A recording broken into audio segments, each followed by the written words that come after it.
Film एक छोटी सी सुनसान आइसलैंड से शुरू होती है जहां कुछ माफियास अपने ड्रग्स छुपा रहे होते हैं। लेकिन पुलिस को इस जगह का पता चल जाता है और वो इस आइसलैंड पे आते हैं दाकत करने। जब आइसलैंड के लोगों को इनके इंटेंशंस का पता चलता है, वो पुलिस से बचने के लिए यहाँ सारे ड्रग्स नदी में फेंक देते हैं। ड्रग्स के बहने से आइसलैंड और नदी के क्रोकोडाइल्स म्यूटेटिंग स्टार्ट करते हैं और मॉन्स्टर्स बन जाते हैं। उस दिन से बायू आइलैंड पर डिजास्टर शुरू होता है। हर दिन क्रोकोडाइल्स लोगों को शिकार बनाने लगते हैं बुसेस के हिसाब से। ये लोग रिवर से दूर तक जाकर इंसानों को शिकार करने लगते हैं, जिस वजह से आसपास के एरियाज में खतरा बढ़ जाता है।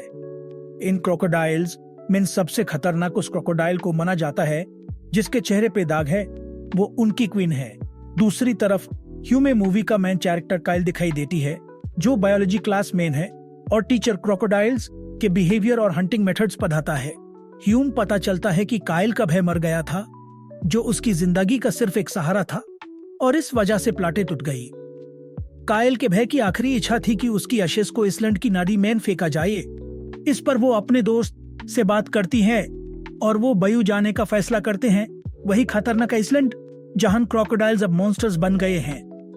काइल का दोस्त ये डिसाइड करता है कि वो यहाँ दो और दोस्त ले आएगा, जिस वजह से काइल थोड़ा डिस्टर्ब होती है। उनका सफर शुरू होता है जैसे ही वो आइसलैंड का आधा रास्ता क्रॉस करते हैं। उनका दोस्त उन्हें बताता है कि उन्हें बाकी रास्ता प्राइवेट प्लेन से क्रॉस करना होगा। जब काइल यहाँ एक जनरल स्टोर पे पानी ले रही होती है, ह्यूम इस जगह का न्यूज़पेपर दिखाया जाता है जिसमें क्लियरली लिखा होता है कि क्रोकोडाइल्स का खतरा अभी तक खत्म नहीं हुआ है। यहाँ एक बुढ़ा आदमी मुस्कुराते हुए काइल को कहता है कि वो उनसे दूर रहे जो काले दाग वाले हैं। टूट गया है। जब तक वो कुछ करते, प्लेन क्रैश होता है और नदी में गिर जाता है और सब लोग भी नदी में गिर जाते हैं। शुक्र है एक पुराने आदमी के अलावा सबकी जान बच जाती है। ये कहकर सब लोग एक आइलैंड पर पहुंचते हैं, पर उन्हें नहीं पता कौन सा आइसलैंड है। एक लड़की का हाथ बहुत बुरा छिल गया है। पायलट उसके हाथ पर बैंडेज लगाता है और फिर देखता है कि उसका को पायलट अभी तक पानी से नहीं निकला है। वो उसका ढूंढने लगते हैं इधर उधर, और फिर पिलोट को दिखाई देता है कि को पायलट पानी में अभी भी है, जो निकल नहीं पा रहा। उसकी जान बचाने के लिए पायलट तुरंत पानी में कूद जाता है, और जैसे ही वो पायलट के पास जाता है, एक मगरमच्छ क्रोकोडाइल अपना बड़ा मुंह खोलता है पीछे से और उसकी आधी बॉडी एक बार में खा लेता है। पायलट अपनी जान बचाता है और जल्दी से आइसलैंड पर वापस आता है, और सब लोग शॉक में हैं क्योंकि ये पहली बार है जब उन्होंने एक इंसान को शिकार होते देखा है, और ये उनके लिए एक बुरा तजुर्बा है जहां सब लोग परेशान हैं। तभी काइल की दोस्त आइसलैंड्स को तलाश करने जाती है और यहाँ क्रोकोडाइल के अंडे मिलते हैं। उससे पता है कि इस आइलैंड के क्रोकोडाइल के अंडों की कीमत बहुत ही है, इसलिए वो लालची हो जाती है और इन अंडों को अपने बग में छिपा लेती है। जो इंजर्ड हैं उन सभी को उस एक्सीडेंट की वजह से डर लग रहा है। फिर पायलट उन्हें बताता है कि इस आइसलैंड के क्रोकोडाइल्स पिछले कई सालों से बहुत ऑब्सेस्ड हो गए हैं। पहले ये क्रोकोडाइल्स सिर्फ तब बाहर आते थे जब उन्हें भूख लगती थी, और अब जैसे ही अपना शिकार देखते हैं, बाहर आ जाते हैं और उन्हें मार देते हैं। काय, जो बायोलॉजिस्ट है, उसने ऐसे सिचुएशंस में थोड़ा बहुत लड़ना सीखा है, इसलिए सब लोग उसे अपना ग्रुप लीडर एक्सेप्ट करते हैं, और कई उन सब को बताता है कि ह्यूमन अंधेरा होने से पहले एक सेफ जगह पर पहुंचना होगा, नहीं तो ये क्रोकोडाइल्स अंधेरे में ह्यूमन जिंदा नहीं छोड़ेंगे। सब लोग काइल की सलाह पर चल रहे हैं, सिर्फ एक लड़की को छोड़कर, जो काइल को ग्रुप लीडर बनने पसंद नहीं करती है कि क्रोकोडाइल ने उसे नहीं खाया, जबकि क्रोकोडाइल्स पहले इंसानों को काटे थे। फिर काइल अंदाजा लगाता है कि इन क्रोकोडाइल्स का सिर्फ एक ही मकसद है, ह्यूमन मारना। उनका भूख तो पूरी हो चुकी है, वो ह्यूमन नहीं खाना चाहते। अब काइल थोड़ा दूर एक केबिन देखता है और सबसे कहता है कि वहां चलो ताकि कुछ देर रुक सके। ये लोग खतरनाक जानवरों की नजरों से बच जाते हैं और वहां जाके अगला प्लान बनाते हैं। ये लोग धीरे धीरे उस केबिन के बहुत करीब पहुंचते हैं, पर अचानक काइल उन्हें आगे बढ़ने से रोक देता है क्योंकि उसने देखा कि 3 क्रोकोडाइल्स उनका इंतजार कर रहे थे। काइल कहता है कि सब धीरे धीरे पीछे हटो, लेकिन वो लड़की जो काइल को अपना लीडर नहीं मान रही थी, उसने नहीं सुना और पीछे नहीं हटी। और फिर वही क्रोकोडाइल उस लड़की पर हमला कर देता है और उससे मार देता है। और बाकी क्रोकोडाइल्स इन लोगों का पीछा करने लगते हैं। सब लोग अपनी जान बचाने के लिए कैबिन की तरफ भागते हैं क्योंकि वहां उनके लिए सबसे नजदीक और सुरक्षित जगह थी। पर क्रोकोडाइल्स उनका पीछा करते रहे और उन्होंने वही इंजर्ड लड़की का पैर पकड़ लिया जो प्लाने क्रैश में भी इंजर्ड थी। उसे बचाने के लिए ये लोग उसका पैर खींचते हैं और अपनी सारी ताकत लगाकर कैबिन का दरवाजा बंद कर देते हैं। सारे क्रोकोडाइल्स की आंखों में खून था और वो कैबिन में आने की कोशिश करते हैं, पर यह लोग अपनी पूरी ताकत से दरवाजा बंद रखते हैं। इंजर्ड लड़की कैबिन में बैंड रह जाती है। उसे तुरंत इलाज की जरूरत थी क्योंकि अगर उसका इलाज नहीं हुआ तो वो जल्दी मर सकती थी। लेकिन सुबह से पहले बाहर जाना भी समझदारी नहीं थी। ये तो मौत को बुलाना था। ये सब लोग अब सुबह का इंतजार करते हुए सो जाते हैं। जब सुबह होती है, एक लड़का कयाल को उठाता है। उसने कैबिन से एक नक्शा पाया। उसे नक्शा पादने का पता था और वो बताता है कि इस नक्शे के मुताबिक पास में एक बिल्डिंग है। अगर वो बिल्डिंग नक्शे पर है तो इसका मतलब है कि वहां कुछ होगा जिससे हम मदद बुला सकते हैं। कायल सबसे कहता है कि तैयार हैं और ये लड़की नहीं जाना चाहती, फिर भी उसे अपने ग्रुप के साथ जाना पड़ रहा है। बाहर निकालने से पहले कायल ने उन्हें क्रोकोडाइल से बचने का तरीका बताया था।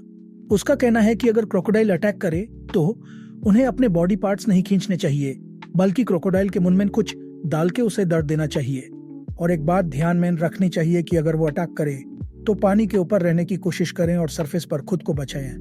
अगर वो क्रोकोडाइल आपको पानी के अंदर ले गया तो आपका बचना बिल्कुल इम्पॉसिबल है।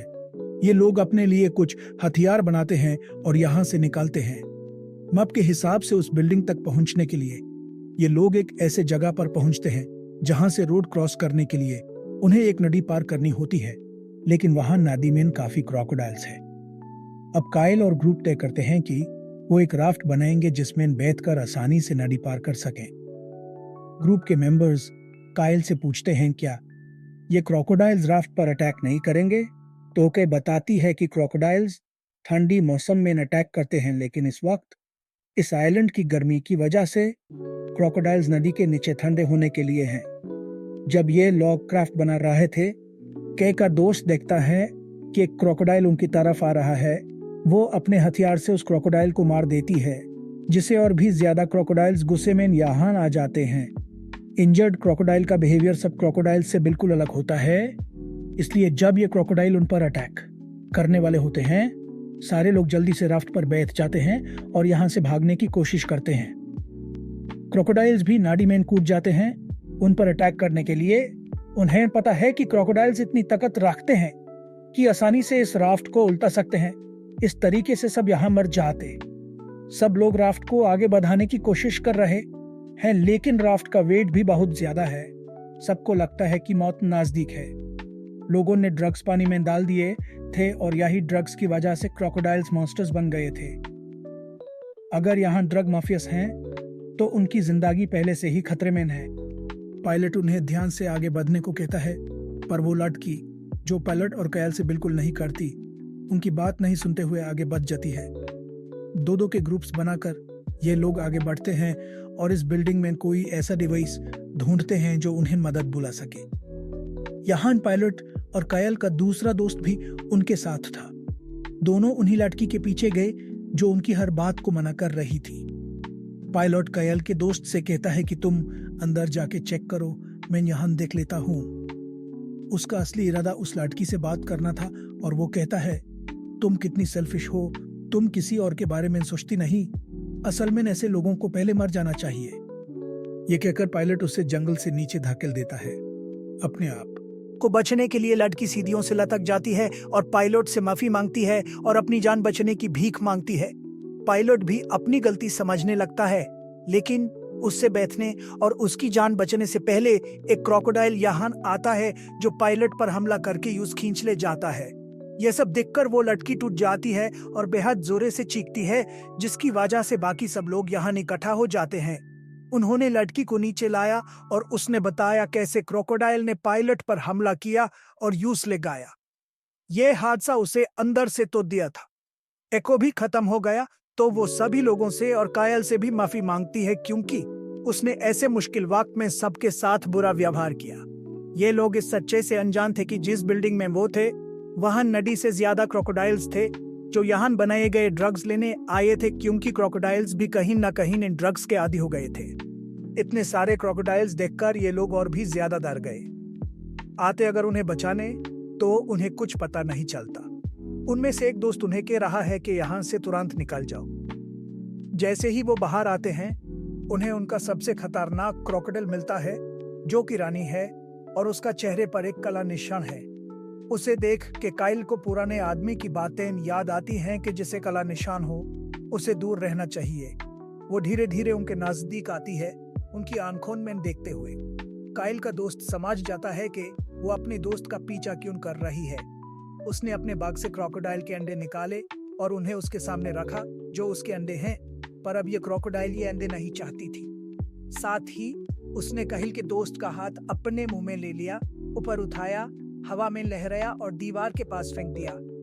अपने आप को बचाने के लिए काइल उस बंदूक का इस्तेमाल करता है जो उसने यहाँ पे थी क्रोकोडाइल को मारने के लिए। उसने क्रोकोडाइल पर हमला किया जो क्रोकोडाइल को नुकसान नहीं पहुंचाता, पर उसका गुस्सा और बढ़ जाता है। अब वो काइल की तरफ मूव करता है उसे मारने के लिए, जबकि ये 3 लोग पीछे से मौका लेकर भाग जाने की कोशिश करते हैं और वो लड़का काइल के इंजर्ड दोस्त को उठाता है और उन्हें यहाँ से ले जाता है। अब क्रोकोडाइल काइल की तरफ आता है उसे मारने के लिए, पर काइल ध्यान से एक्टिव दिमाग के साथ नजदीक पदा एक तेज वस्तु उठाता है और क्रोकोडाइल की आंख पर हमला करता है, जिसे क्रोकोडाइल दर्द से जूझ रहा है और काइल को भागने का मौका मिलता है।